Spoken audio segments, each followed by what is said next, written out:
What is going on, guys? Welcome to your 11th Java game development tutorial. And before we get started in this, I need to change something I messed up in my last tutorial. In our animation class that we made, we actually set our constructor to private.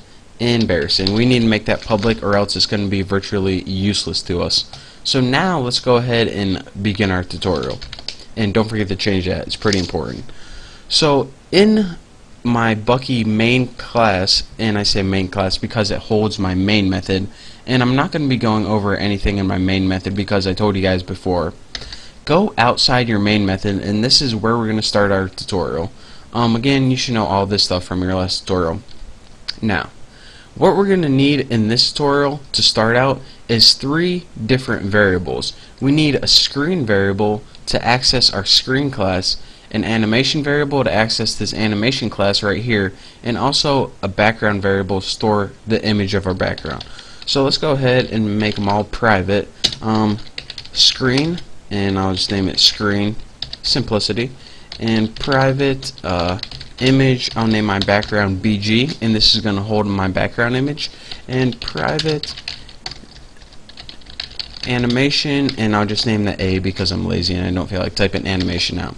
So this is going to be my screen object, my background variable, and my A is going to have access to the animation class. So the first thing that we're going to want to do is probably build a method to load the pictures from our computer to local variables so we can use them in our game. So let's go ahead and put public void load pics, and it's not going to take any parameters. Awesome. And the first thing we're going to want to do is probably load our background.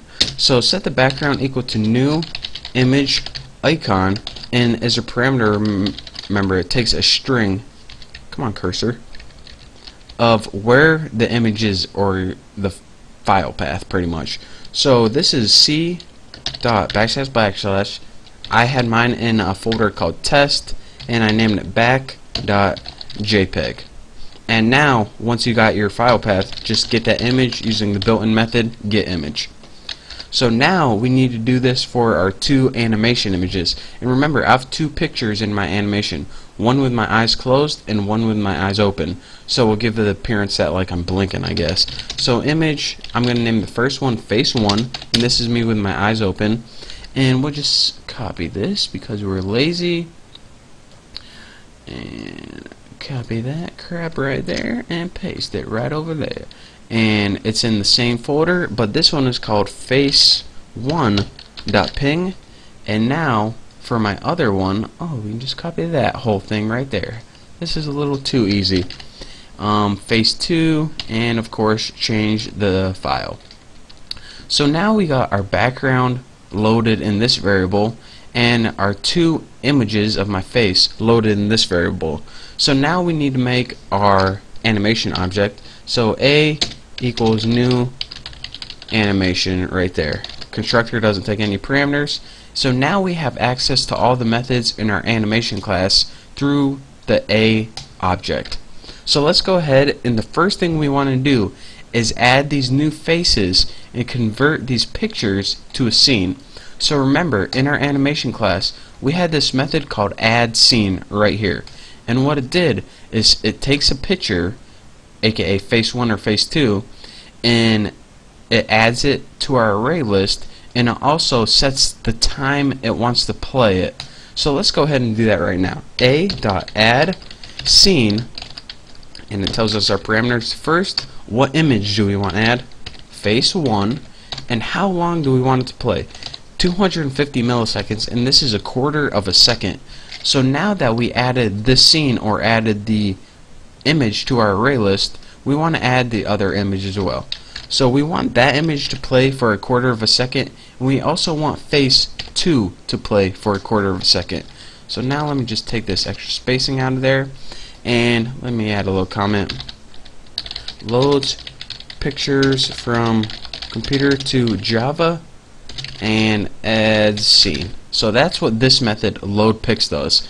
And now let's go ahead and build our run method, and this method is going to be the main engine to run, and it's what's going to be called from the very first main method right here, so we better not mess it up.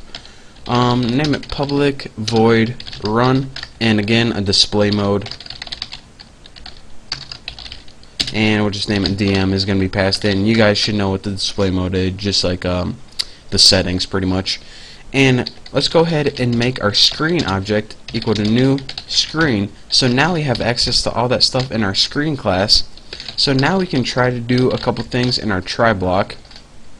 The first thing we're going to want to do is take that screen, and remember we made a method called set full screen in there, and it's going to take the display mode, we're going to pass it in, and new j frame as a parameter, which is the window pretty much. And what else do we want to try right off to begin with? Well, the first thing we want to do is load those pictures like we just built right up here, load pics. And right after that, we want to do something called movie loop. And what this method is going to do, and I know we didn't build it yet, but it's going to be the main movie loop, and it's pretty much going to loop through and play your movie. So after we try that, what do we want to finally do? Well, since we're in full screen, what we want to do is get out of full screen. So after we're done playing our movie, just restore screen just like that. So in essence, here's what we did in this tutorial. We loaded all the pictures from our computer to use them. We added those pictures as scenes in our movie, and then after that we just put it in our run method. So now that we have that method, we can finally use this run method.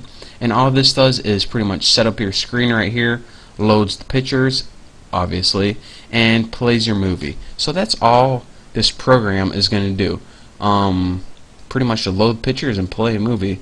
And now of course we need to build a couple other methods called movie loop and also another draw method, but probably one more tutorial and we will be animating our first animation, and it will be amazing. It'll be a huge stepping stone, because this is one of the most important things in games, animation. But enough with me rambling on. I'm sure you're ready to get to the next tutorial. So thank you guys for watching, and don't forget to subscribe, and I'll see you next tutorial.